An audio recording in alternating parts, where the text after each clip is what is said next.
por edhe për të prezantuar gjetjet kryesore. Ministri i Shtetit për Pushtetin Vendor Ervin Demo prezantoi raportin e matjes së performancës për bashkitë, nga ku rezulton se 10 bashkitë e vogla do të përfitojnë më së shumti nga grantet zvicerano-suedeze për pushtetin vendor.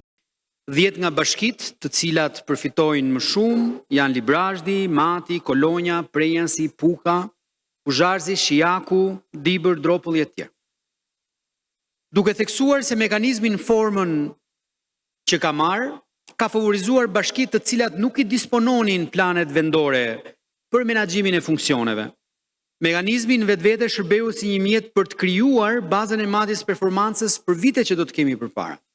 Sipas Demos, reforma territoriale por edhe decentralizimi i pushtetit ka ndikuar në menaxhimin më efikas nga bashkitë, teksa raporti në fjalë përfshin 3 fusha: menaxhimi financiar, ofrimi i shërbimeve dhe mirëqeverisja dhe Bashkimi Evropian. Ndërkohë gjatë vitit 2026 do të shihet implementimi i këtyre granteve. Nga ana tjetër, edhe ambasadorja e Zvicrës dhe ai i Suedis theksuan rëndësinë e decentralizimit të pushtetit vendor.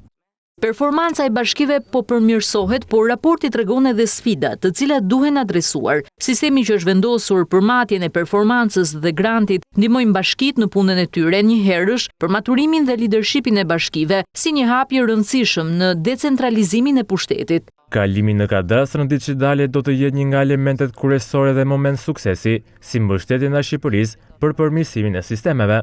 Nisma e granteve në varësi të performancës vlerësohet si një mënyrë për të ndihmuar në zhvillimin e bashkive.